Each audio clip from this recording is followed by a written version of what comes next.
আমার বিদেশে যাওয়ার যে ভিসা পাওয়ার কথা ছিল ওটা আমি পেয়ে গেছি জানো। আমি তো বিদেশ যাইতেছি গা। আর এই যে তোমার লগে যে আমার প্রেম, এই প্রেমের কথা এখন আর আমাকে লুকায়ও রাখতে হবে না। আমার তো ইচ্ছা করতেছে পুরো গ্রামের মানুষটা আমি চিল্লাই চিল্লাই জানাই দিই যে মালা, আমি তোমারে ভালোবাসি মালা। টগর, আমিও তোমারে কিছু কথা কইতে চাই। আমি জানি এই কথাগুলো শোনার পরে হয়তো তুমি সহ্য করতে পারবা না। টগর, গতকালকে আমার আলহামদুলিল্লাহ আংটি বদল হয়ে গেছে আর খুব শীঘ্রই আমার বিয়া। শুধু আংটি তো পরা গেছে তাই না, বিয়ে তো রয়ে যায়নি। আংটি ফেরত দিয়ে দিবা, আমি যা তোমার বাসায় বিয়ের ব্যাপারে কথা কম। দেখো, এখন একটাই উপায় আছে, চলো আমরা কোথাও পালায় যাই।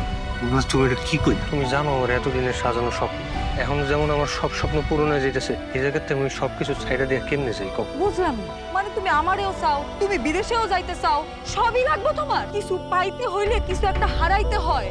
আমি মানি যে তুমি দুইটাই তোমার জীবনে চাও, কিন্তু দুইটা যখন একসাথে হইতেছে না, তোমার তো একটা ছাড়তে হইব। টগর, দেখো আমার বিয়ে ঠিক হয়ে গেছে আর হাতে কিন্তু বেশি একটা সময়ও নাই। এখন তুমি কি করবা